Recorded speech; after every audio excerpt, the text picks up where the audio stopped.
El reino de Dios se ha acercado. Arrepentíos y creed en el Evangelio. Arrepentimiento o arrepiéntanse y crean en el Evangelio. Es el llamado que hace desde un principio, ¿no? El Evangelio de Marcos, diciéndonos de qué trata su carta. Y es este mismo llamado que todavía hasta ahora está resonando en los oídos de cada persona y debe ser escuchado a los oídos de cada persona. Pero una pregunta que nosotros debemos hacernos como creyentes es: ¿qué es el Evangelio en el que debemos creer? Quizá no hay pregunta más fundamental que los cristianos deben hacerse de tiempo en tiempo. Un pastor dijo: cuando alguien quiere ser miembro de la iglesia, le pido que en menos de un minuto me explique qué es el Evangelio. ¿Por qué hace eso él? Él dice que la respuesta de esta persona le va a ayudar a él a saber si debe considerarlo un creyente más o si es alguien a quien él debe explicarle el Evangelio. Y es bueno hacer esta pregunta. Si hoy yo te preguntara, ¿qué es el Evangelio?, ¿cuál sería tu respuesta? ¿Qué dirías? Saben, a finales del mes de septiembre, septiembre y octubre fue un mes con mucho trabajo. Viajé con un grupo de hermanos médicos ellos a Punta de Bombón. Punta de Bombón está en la costa de Arequipa, como a unas 2 horas y media cerca, está en la playa. Y fuimos con este grupo, con hermanos de la iglesia peruana. Fuimos justamente a hacer una campaña gratuita de salud dirigida a la población. Obviamente yo no soy médico, ¿no? Entonces mi tarea en este grupo era hacer consejería familiar. Íbamos a hacer este trabajo en la iglesia, entonces, iba a hacer consejería familiar. Obviamente han venido inconversos a quienes les he hablado del Evangelio, pero también vinieron hermanos de la iglesia, ¿no? Que querían ellos saber qué deben hacer frente a un problema que estaban enfrentando. Para empezar la entrevista, algo que yo hice fue preguntarles a ellos si eran creyentes o no. Ante la respuesta positiva de ellos, ¿no? Entonces les decía: ¿puedes contarme brevemente cómo ha sido tu conversión? Saben, las respuestas que he escuchado en esos 2 días me preocuparon mucho, porque la respuesta de la mayoría era que ellos en un tiempo habían estado enfermos y alguien les dijo que viniera a la iglesia y Dios le iba a sanar y ellos ya se sintieron mejor y desde entonces vienen a la iglesia. Otros dijeron que tenía muchos problemas. Yo era un problema para mi familia, entonces me dijeron que si vengo a la iglesia, entonces esto puede cambiar. Y efectivamente ha cambiado mi conducta, por eso vengo a la iglesia. No faltó el que dijo, es que tenía un vacío en mi corazón, sentía que la vida no tenía sentido. Entonces me dijeron que si voy a la iglesia, Dios puede darle sentido a mi vida. Había muchas respuestas. Pero alguna de estas respuestas era una respuesta efectiva al llamado del Evangelio en su propia vida. Para algunos, Jesús era una solución para sus problemas. Para otros, Jesús era el que traía paz a su mundo atribulado. Para otros, Dios es amor. Otros dijeron que es bendición. Para algunos es vida. Alguno no faltó quien dijo que es una buena noticia. Pero sí es preocupante cuando nosotros hacemos esta pregunta a creyentes que quizás no han entendido qué es el Evangelio de verdad. Ahora, nosotros nos preguntamos por qué es que hay una gran variedad, ¿no?, de respuestas a una sola pregunta, a una pregunta sencilla además. y que es elemental para la fe cristiana. ¿Por qué hay tantas respuestas? Porque probablemente ellos han venido al Señor por las razones equivocadas y están por las razones equivocadas. Cuando tú estás ofreciendo el Evangelio de una manera en que la persona está buscando una cierta ganancia, y eso es a veces lo que hacemos, y con este grupo, bueno, estaba pensando mucho en lo que hemos hecho esos días. Yo antes de hablar de sus problemas, hablé del Evangelio con ellos. Les traté de llevar al verdadero problema, que está fuera de los problemas cotidianos que las personas enfrentan. Traté de llevarlos al verdadero problema. Saben, cuando nosotros atraemos a las personas por las razones equivocadas, vamos a tener que, para mantenerlos, vamos a tener que seguir utilizando razones quizás equivocadas. Si los traemos por medio de una campaña, ¿no?, para decirles, bueno, ven aquí, te vamos a ayudar, así es el Evangelio, vamos a tener que constantemente hacer esto en su vida para mantenerlos en la iglesia. Porque han venido por razones equivocadas. Entonces, de eso quiero hablar en estos minutos. Bueno, no sé cuánto tiempo tengo, pero quiero hablar de eso. Y entiendo que es una razón, es un fundamento de nuestra fe. Alguien podría decir, pero ¿por qué estamos tocando temas tan fundamentales? Está bien para personas que quizás están empezando su vida cristiana.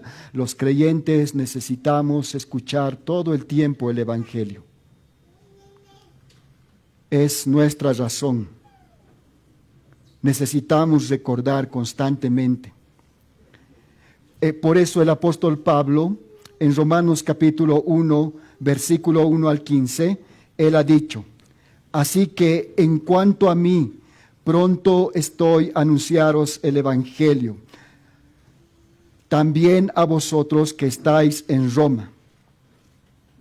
Así que también mi propósito es hablar de esto, del significado del Evangelio, y quiero hablar de su significado, quiero hablar de su contenido, y quiero hablar de la demanda del Evangelio para nuestras vidas. Quiero pedirles, hermanos, que podamos inclinar nuestro rostro y podamos orar.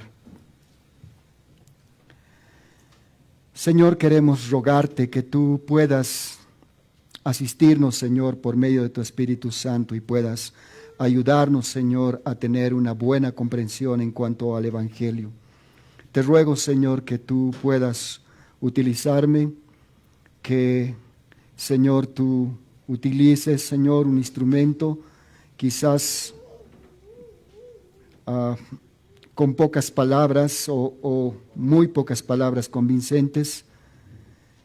Tú eres, Señor, quien ha dicho, Señor, que tu palabra nunca vuelve vacía, que siempre hace lo que debe hacer, Señor, porque esa es tu voluntad, y confiamos, Señor, en esto. Rogamos, Señor, por tanto, que tú puedas ayudarnos, no solamente, Señor, a tener nuestra mente atenta, Señor, sino también a mantenernos, Señor, plenamente despiertos. Señor, apaciónanos, Señor, por medio de tu palabra, Señor. Haz que nuestros corazones, Señor, vibren como el primer día, Señor, cuando hemos escuchado, Señor, el Evangelio. Rogamos, Señor, que tú puedas ayudarnos, Señor. En el nombre de Jesús, Padre. Amén. Bueno, les dije que vamos a hablar de tres cosas: el significado del Evangelio, vamos a hablar de su contenido, y también vamos a hablar de la demanda del Evangelio para con nosotros. Entonces, empecemos con el significado del Evangelio. Bueno, el Evangelio tiene un significado muy sencillo. Cuando nos preguntamos nosotros acerca de cualquier cosa, ¿qué es?, siempre tenemos que, estar pensando en dos aspectos de lo que vamos a hablar, ¿no? En primer lugar, pensamos en qué tipo de cosa es, y en segundo lugar, nos preguntamos cuál es su contenido. Entonces vamos a hablar de esto primero. ¿Qué es? La palabra evangelio significa simplemente buenas noticias, ¿no? Es una traducción del vocablo griego evangelio, ¿no? Que está formado por dos prefijos, ¿no? El primero que nos habla de bueno, favorable, feliz, dichoso, y el segundo que nos habla de que es una noticia, un mensaje. Entonces, en palabras muy sencillas para que todos nosotros podamos entender, esta palabra significa una buena noticia. En el Nuevo Testamento, ¿no? En cuanto a evangelio, por lo menos aparece en la palabra de esta raíz evangelio, aparece la palabra, bueno, evangelio, evangelizar y evangelista. Esta palabra aparece, por lo menos la palabra evangelio, aparece 76 veces. La palabra evangelizar aparece 54 veces y evangelista aparece 3 veces. El término evangelio se usa por lo menos en el Nuevo Testamento, se utiliza 76 veces. De las 60 que aparecen, de estas 76, 60 aparecen en los escritos de Pablo. No hay esta palabra, no aparece esta palabra en el Evangelio de Juan, tampoco en Tito, ni en el libro de Hebreos, ni en Santiago, ni en Segunda de Pedro, ni en Judas. Donde más aparece esta palabra justamente es en las cartas paulinas. Aunque toda esta información que te estoy diciendo no define el Evangelio, sí nos deja ver algo del carácter del Evangelio. Es una palabra que se repite constantemente. Inclusive el apóstol Pablo llegó un momento a decir que para él eso es lo más importante. Así que cuando hablamos del Evangelio, nosotros estamos hablando de un anuncio, de un mensaje, de una noticia, de un hecho que es bueno. Pero esta noticia, este hecho está relacionado con una persona. Por eso John Piper escribió todo un libro que titula Dios es el Evangelio. Jesús en Juan 17:3, haciendo referencia de todo esto que les menciono, Él dijo, y esta es la vida eterna, que te conozcan a ti, el único Dios verdadero, y a Jesucristo a quien has enviado. Entonces, esta buena noticia tiene que ver con una persona. Esta persona es nuestro Señor Jesucristo. Por tanto, estas noticias que tienen que ver con una persona, no tienen que ver tanto con una lista de instrucciones. No tienen que ver con algo que tú debes hacer o no hacer en tu vida. Tiene que ver con una relación, con la obra que una persona ha realizado. Es la buena noticia. Por eso Jesús, cuando el Evangelio en Marcos empieza, ¿no? El evangelista dice, el tiempo se ha cumplido, el reino de Dios se ha acercado, arrepentíos y creed en el Evangelio. Está afirmando que ha llegado el día que han estado esperando por tanto tiempo. La promesa del vencedor de la serpiente ha llegado, eso es lo que están diciendo. Esa es la buena noticia de que el Rey ha llegado para librarnos del enemigo que no solamente podía destruir nuestro cuerpo, también nuestra alma. Por eso esta buena noticia está relacionada con una persona. Y lo que está diciendo Marcos al empezar es, crean en la buena noticia, el Redentor está aquí para ti y para mí, el Redentor ha llegado. Si esto nosotros no tenemos claro, si esta verdad tan sencilla nosotros no tenemos claro, podemos alejarnos de la centralidad del Evangelio. Por tanto, el Evangelio es la buena noticia de que Dios ha enviado a su Hijo, de que Dios ha cumplido la promesa que Él había hecho. Por eso el Evangelio está relacionado con Cristo.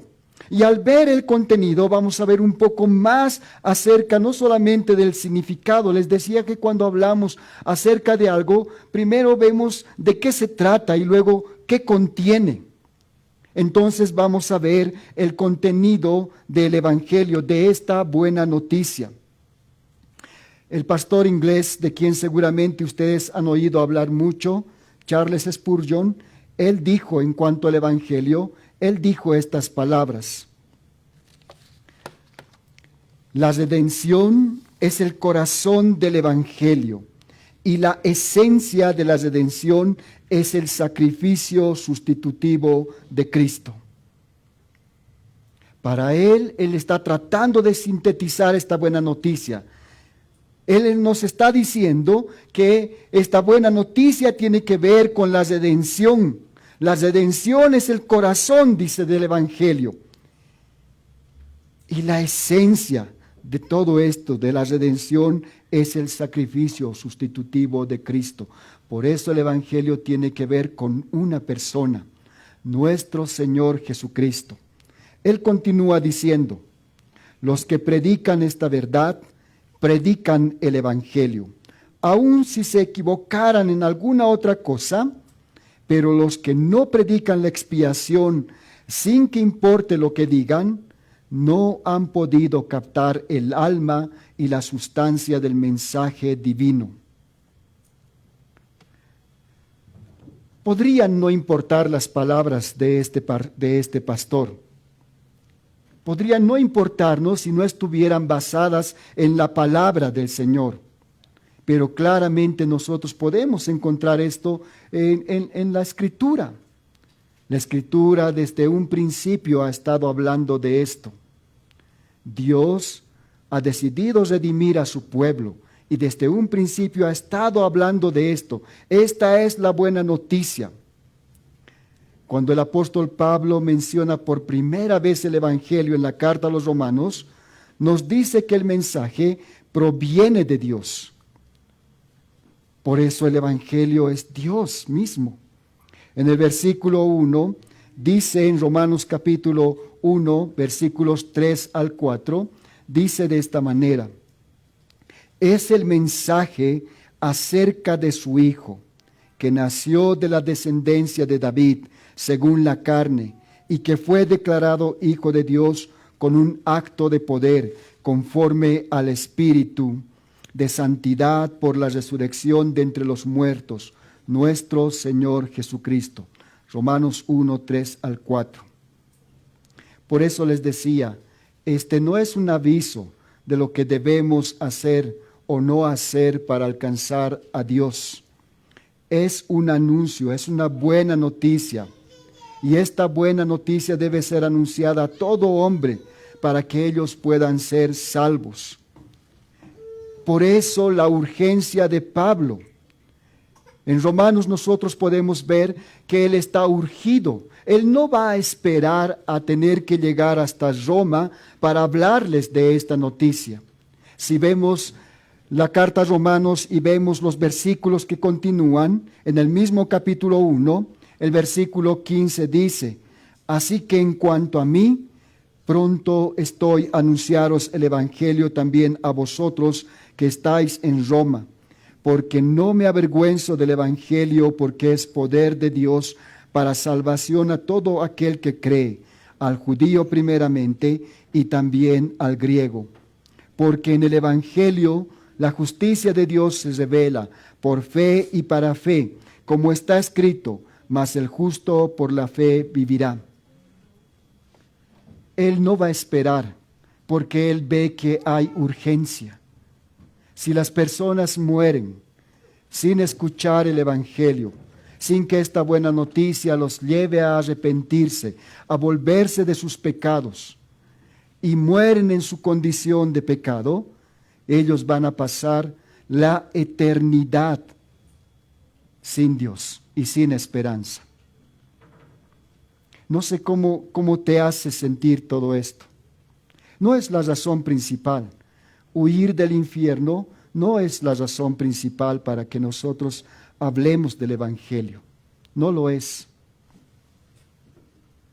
Pero ¿qué harías tú si sabes que viene un gran peligro?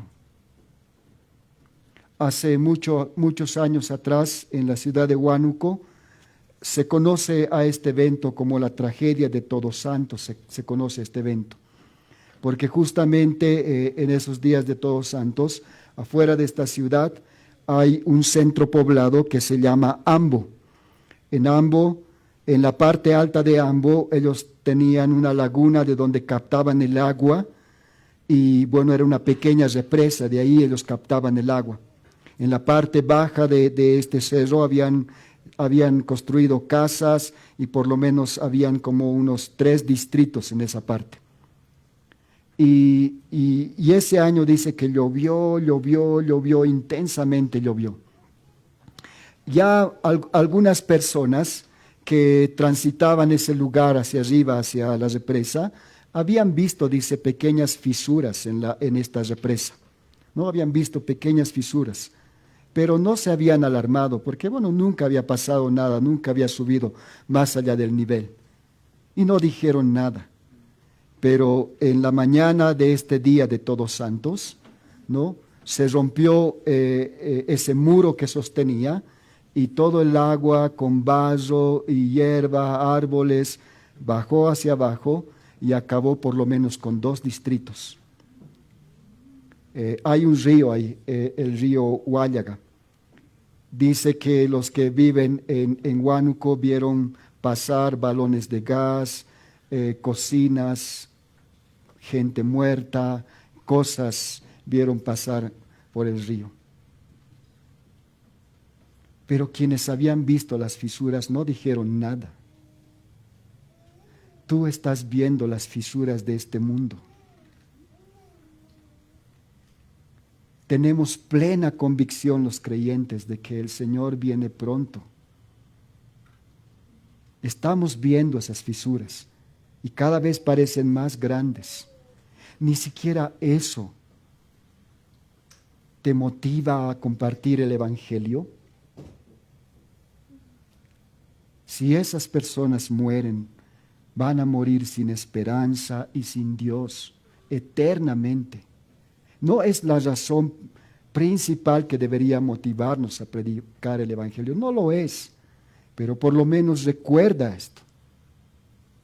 Recuerda esto. Pablo dice, yo no me avergüenzo, y obviamente él no tiene por qué sentir vergüenza de tan maravillosa noticia. Dios ha cumplido su promesa, el Salvador ha llegado, arrepiéntanse. ¿Cómo podría sentir vergüenza de esto? Hebreos capítulo 12, 2 nos dice, ¿por qué no deberíamos sentir vergüenza? Fijemos la mirada en Jesús, el iniciador y perfeccionador de nuestra fe, quien por el gozo que le esperaba soportó la cruz, menospreciando la vergüenza que ella significaba, y ahora está sentado a la derecha del trono de Dios. Él ha llevado la vergüenza de ser expuesto públicamente como un culpable al morir en la cruz. Él llevó la vergüenza de ser avergonzado frente a sus burladores, que se habían reunido sobornados por los líderes religiosos, que buscaron poner la culpa sobre él, cuando en realidad la culpa estaba sobre todos nosotros. Él ha llevado esa vergüenza. ¿Cómo podríamos sentir vergüenza de hablar del Evangelio? Por eso Pablo dice, yo no tengo vergüenza de hacerlo. Y no voy a esperar a llegar a Roma. Yo ya les voy a empezar a hablar del Evangelio. Y eso es lo que vemos en los versículos que continúan, en los capítulos que siguen en el libro de Romanos. Eso es lo que podemos ver, el Evangelio expuesto. Y ahí está la buena noticia. Saben, mientras no entendemos la buena noticia, jamás podemos valorar, ¿no? Mientras no entendemos la mala noticia, no hay posibilidad de que valoremos la buena noticia. En el mes de mayo estuve en una ciudad en el norte del Perú que es Pucallpa. Allí estuvimos también con con un creyente que es ecuatoriano. Él está casado con una peruana, tiene hijos que han nacido en el Perú. Y bueno, allí yo lo conocí a él, José se llama, lo conocí a él.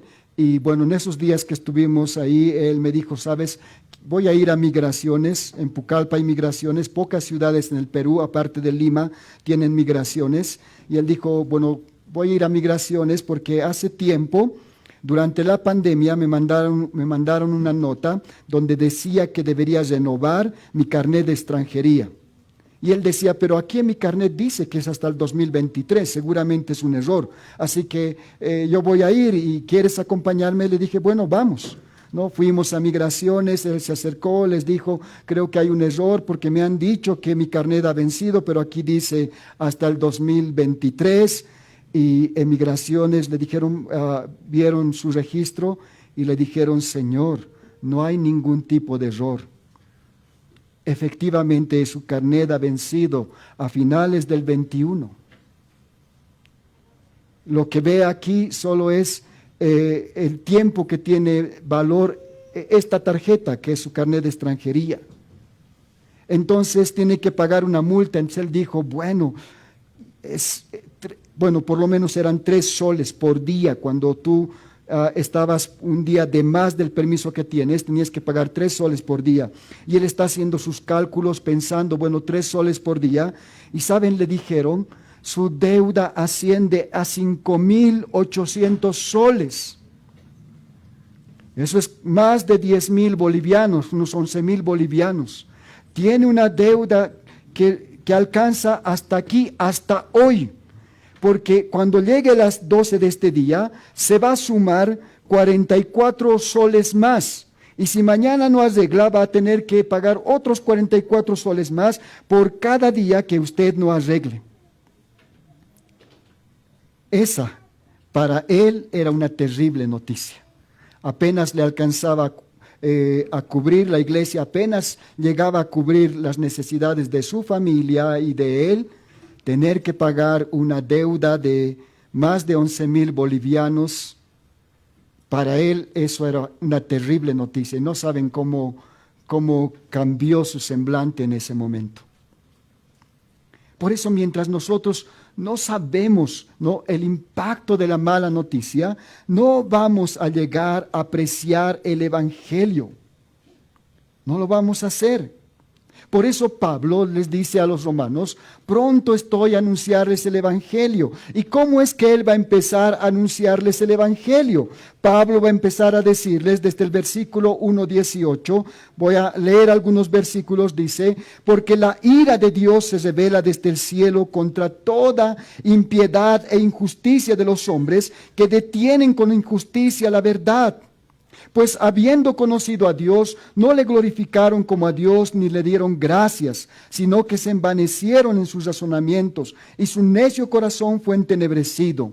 Profesando ser sabios, se hicieron necios y cambiaron la gloria del Dios incorruptible en semejanza de imagen de hombre, corruptible, de aves, de cuadrúpedos y de reptiles. Esta es la acusación que Pablo empieza a hacer a la humanidad al empezar a explicar el Evangelio. Al hablar del contenido del Evangelio, él está empezando con las malas noticias y está diciendo: todo hombre está en problemas, es pecador. Han pecado porque no han honrado a Dios dándole gracias. Era su obligación. Hemos sido creados para su gloria. Hemos sido creados para adorarle y no lo hemos hecho. Hemos fallado rotundamente en esto. Estamos en problemas. Apocalipsis 4:11 dice: Señor, digno eres de recibir la gloria y la honra y el poder, porque tú creaste todas las cosas y por tu voluntad existen y fueron creadas. El problema es que el hombre no ha reconocido a Dios en su vida. Ese es el gran problema. Todo ser humano está en serios problemas porque no ha reconocido a Dios. Es más, ha vivido toda su vida violando una y otra vez la ley que él había establecido, la ley moral que había establecido. y hemos puesto a un lado sus leyes y hemos empezado a establecer nuestras propias leyes que son impías. ¿Por qué? Porque el hombre ha decidido no tomar en cuenta a Dios y su voluntad revelada. Entonces Pablo empieza a decirles, ese es el gran problema de la humanidad. Y va a continuar hablando de esto en el capítulo 2, inclusive acusando a aquellos que se creen moralmente buenos, porque sus pecados quizás no se comparan al de los otros. Este es el caso de los judíos, quienes pensaban que eran mejor que todos los gentiles. Pero también a ellos les dice que ellos también están en la misma situación que los hombres descritos en el primer capítulo. En el capítulo 3, a manera de resumen, Pablo dice en el 3, 9 al 12, Pablo dice, ¿qué pues? ¿Somos nosotros mejores que ellos? En ninguna manera, pues ya hemos acusado a judíos y a gentiles que todos están bajo pecado. Como está escrito, no hay justo ni aun uno, no hay quien entienda, no hay quien busque a Dios. Todos se desviaron, a unas hicieron inútiles. No hay quien haga lo bueno, no hay ni siquiera uno. Esta afirmación es clara. Estamos en problemas, los seres humanos estamos en problemas. Somos rebeldes por naturaleza. El pecado ha infectado cada célula de nuestro ser. Hay una inclinación pecaminosa en nosotros. John Stott dijo al respecto, todo pecado constituye una infracción de lo que Jesús llamó el primer y gran mandamiento. Esto ocurre no solamente cuando no amamos a Dios con todo nuestro ser, sino cuando nos negamos activamente a reconocer y obedecer a Dios como nuestro Creador y Señor. ¿Qué vamos a hacer frente a estas verdades? Cuando nos paramos frente a esta verdad, ¿qué es lo que vamos a hacer? Pablo en Romanos 3:19, él dice, para que toda boca se cierre y todo el mundo quede bajo el juicio de Dios, sin que haya posibilidad de excusarnos, sin que nadie pueda poner algún tipo de excusa. Dios está declarando que toda la humanidad ha pecado. Y no podríamos rebatir esto. No podríamos alegar nada. Frente a esto, lo único que podemos hacer como Pablo es cerrar nuestra boca y todos quedar bajo el juicio de Dios. ¿No es esa una declaración aterradora? ¿No es esto muchísimo más terrible que solamente llevar una vida con muchos problemas, con muchos sufrimientos? ¿No es esta declaración más terrible que enfrentar una enfermedad que probablemente acabe con nosotros poco a poco?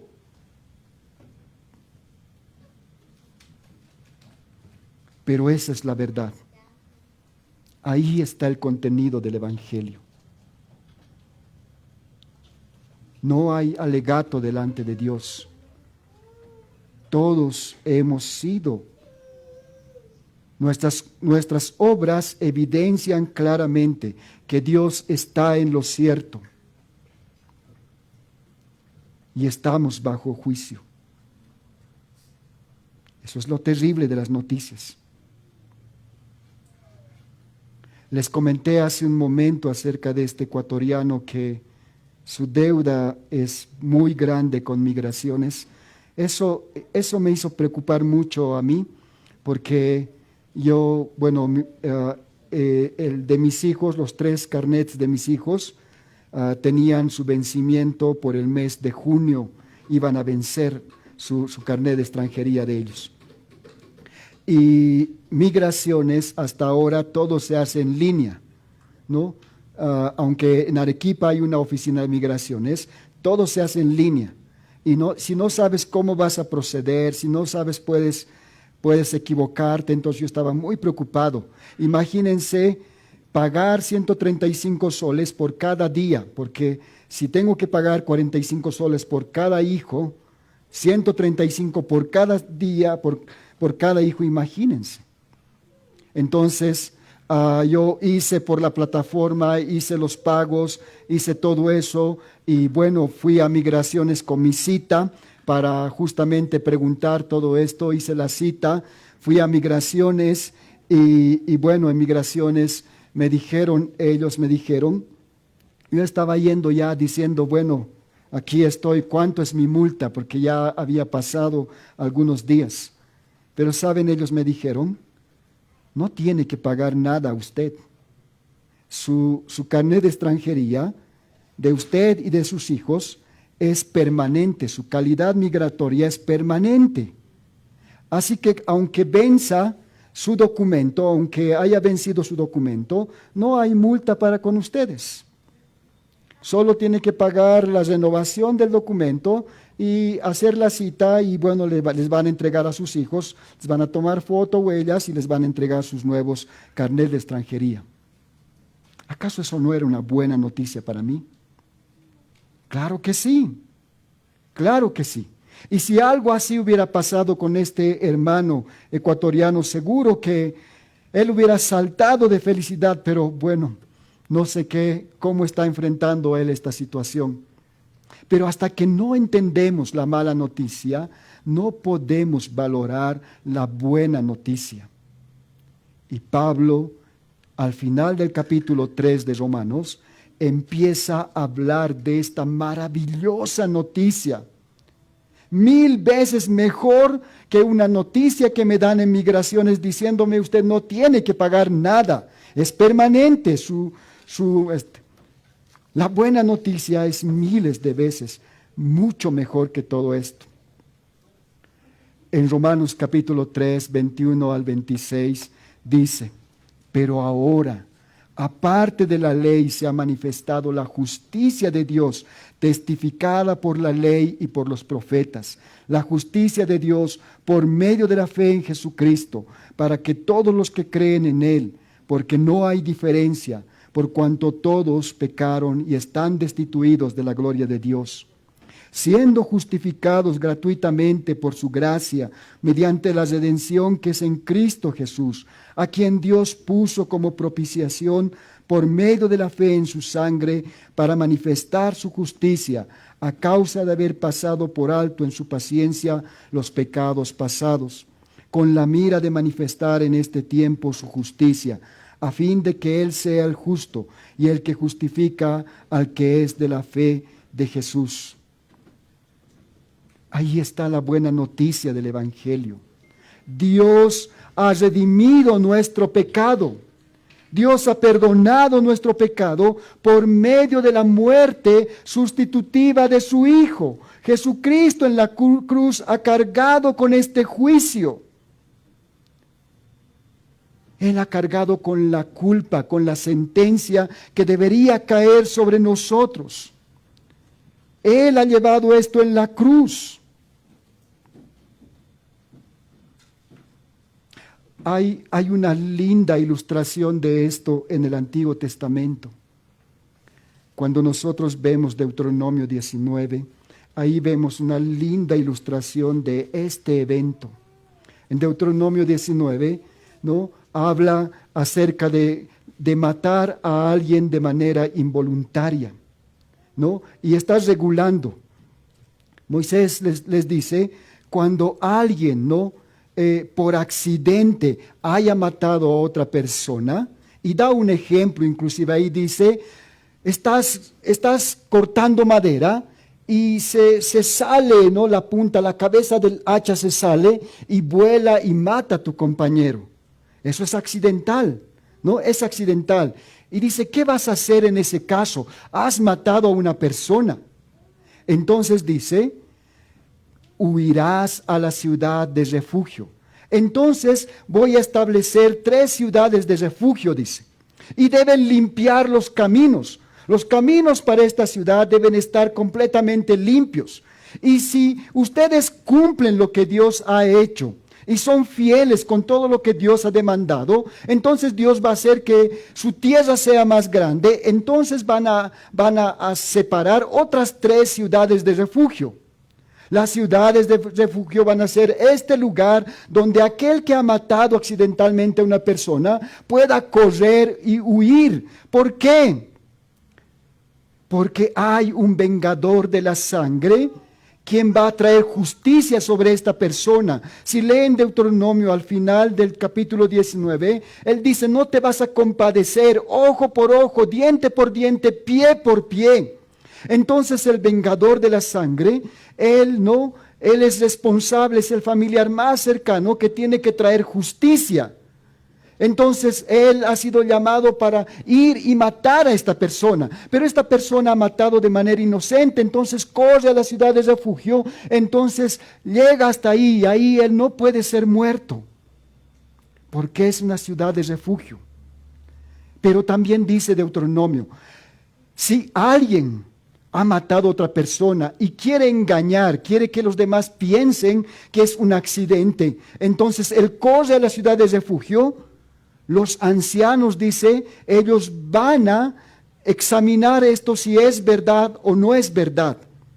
Y si ellos encuentran que hay falsedad en su testimonio, que en verdad él buscaba matar a esta persona y quiere hacerlo pasar como un accidente, los ancianos lo sacarán de la ciudad de refugio, dice, y lo entregarán a manos del vengador de la sangre. Y él lo matará. No te compadecerás, ojo por ojo, diente por diente, pie por pie. No vas a tener compasión.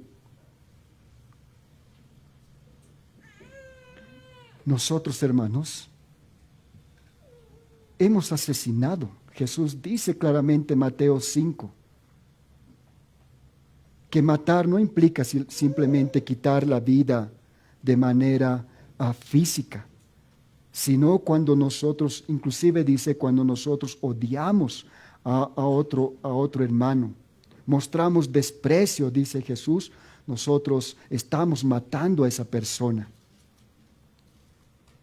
Por tanto, somos culpables también de muerte. Pero hemos huido a la ciudad de refugio, que en este caso es nuestro Señor. Pero nosotros somos culpables. La ley decía que si los ancianos encuentran que somos culpables, deberíamos ser sacados y muertos. ¿Por qué no hemos sido sacados de la ciudad de refugio?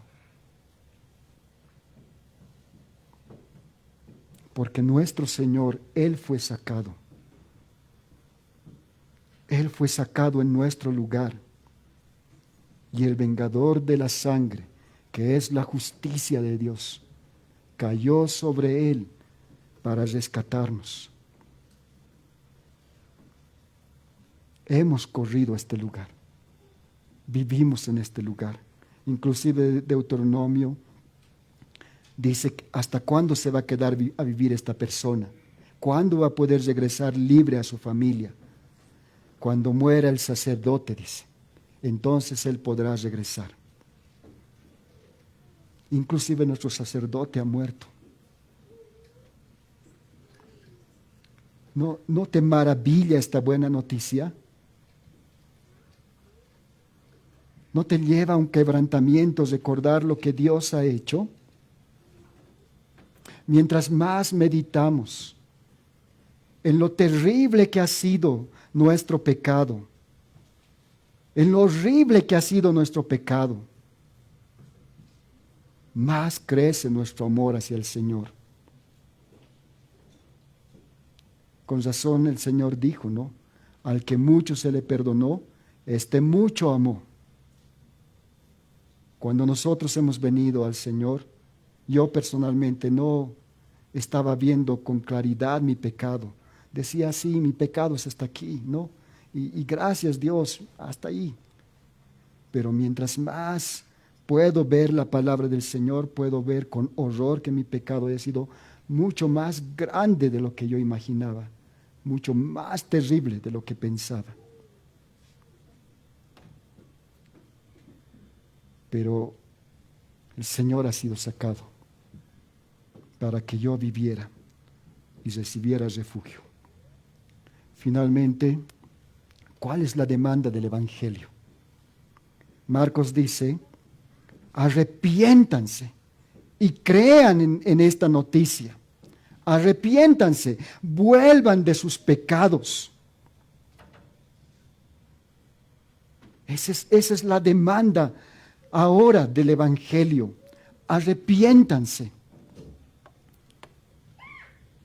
Eso es lo que vemos en Marcos constantemente decir, y vamos a ver a lo largo de la vida de la iglesia, vamos a ver una y otra vez. En Hechos vemos a Pedro predicando y la gente diciendo, es verdad, nosotros hemos matado al santo, ¿qué vamos a hacer? Él dice, arrepiéntanse. Arrepiéntanse de su pecado, den la espalda a su pecado, vuélvanse de su pecado. Hechos 2:38 les dice, arrepentíos y bautícense cada uno de vosotros en el nombre de Jesucristo. Pablo en Hechos 20:21, testificando a los judíos, él dice, ¿no? Judíos y a gentiles acerca del arrepentimiento para con Dios y la fe en nuestro Señor Jesucristo. Él está hablando de esto una y otra vez. Este es el llamado. Ese es el llamado que nosotros hacemos a aquellos que todavía no han venido al arrepentimiento. Vuélvete de tu pecado, deja atrás tu pecado, da la espalda a este pecado y pon tu confianza en el Señor. Arrepentirnos es darnos la vuelta, es un giro de lo que estábamos haciendo mal. Estábamos caminando en contra de Dios. Ahora nos arrepentimos de este pecado, volcamos nuestra mirada, nos volvemos y damos la espalda a esta vida. Ese es el llamado del Evangelio. Y eso es lo que nosotros constantemente debemos anunciar. El apóstol Pablo decía en 2 Corintios 5, 20 al 21, decía, así que somos embajadores en nombre de Cristo, como si Dios rogase por medio de nosotros. Os rogamos en nombre de Cristo, reconciliaos con Dios. Reconcíliense con el Señor, arrepiéntanse y pongan su fe en Él. Al que no conoció pecado por nosotros, lo hizo pecado para que nosotros fuésemos hechos justicia de Dios en Él. Ese es el mensaje, nosotros rogamos, somos embajadores, como si Dios mismo estuviera rogando a las personas, arrepiéntanse, vuélvanse de su mal camino. ¿Te has arrepentido? ¿Reconoces que has pecado? ¿Reconoces que tu única esperanza está en la obra sustitutiva de Cristo? ¿Puedes poner tu fe en Él, en esta obra que Él ha hecho? Porque ese es el llamado de fe. Pongo ahora mi confianza en lo que Él ha hecho, en su muerte, en su resurrección. Arrepiéntete y cree en el Evangelio. Ese es el contenido del mensaje. Eso es lo que Marcos, así empieza su declaración en el Evangelio. Y eso es lo que vamos a ver constantemente a lo largo de todo este pasaje. Charles Spurgeon dijo, voy a adelantar esto,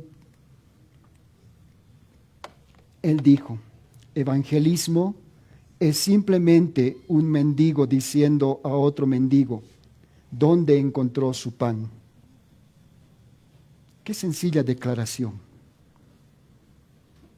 Eso es lo que hacemos cuando nosotros compartimos el Evangelio. Mendigos diciéndole a los otros mendigos, allí está el pan de vida. Quiero terminar contándoles esta ilustración que Charles Spurgeon escribió y dice de esta manera: permítanme que les ofrezca una parábola. En los días del emperador Nerón hubo una gran escasez de comida en la ciudad de Roma, a pesar de que había abundancia de grano que se compraba en Alejandría. cierto hombre, propietario de una embarcación, fue hasta la costa y allí observó a mucha gente hambrienta que miraba fijamente hacia el mar, en espera de las embarcaciones que debían llegar de Egipto con el trigo. Cuando esos navíos, uno por uno, llegaban a la costa, la pobre gente retorcía sus manos en amargo desencanto, pues a bordo de las naves no había sino arena que el tirano emperador había exigido que se trajera para usarlo en el circo. Se trataba de una infame crueldad, pues mientras los hombres morían de hambre, Nerón había ordenado que los barcos mercantes fueran y vinieran y no trajeran sino arena para los espectáculos de los gladiadores, cuando era el trigo lo que tan grandemente se necesitaba.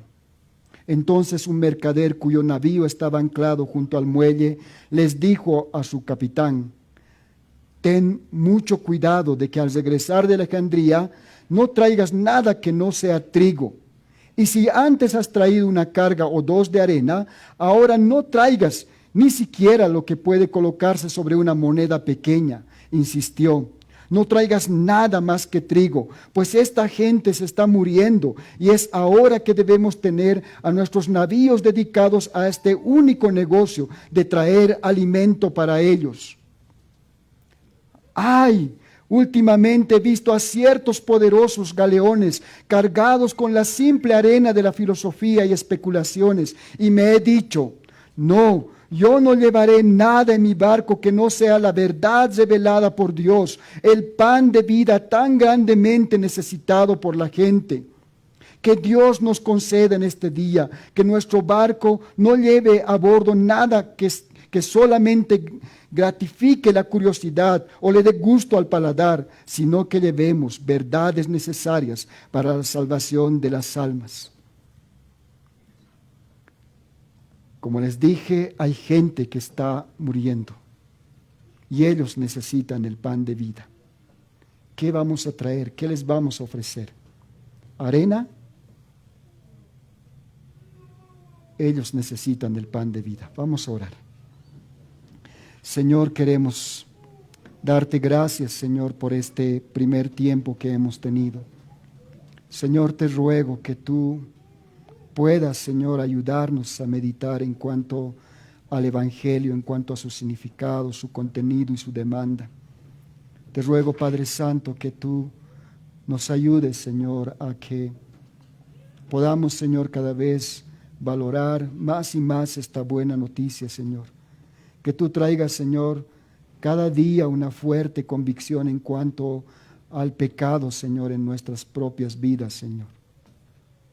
Que traigas esta convicción, Señor, que nos lleve todo el tiempo, Señor, a ponernos de rodillas delante de la cruz.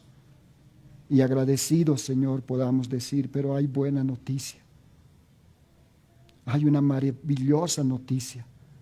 El tiempo se ha acercado. El Rey ha llegado. Es el tiempo en el que podemos, Señor, ir delante de ti, agradecidos, sabiendo, Señor, que tú has provisto un sustituto para nosotros, quien ha sido sacado y ha muerto en nuestro lugar. El tiempo se ha acercado. Arrepiéntanse y crean en el Evangelio. Ayúdanos, Señor, a vivir así. Amén.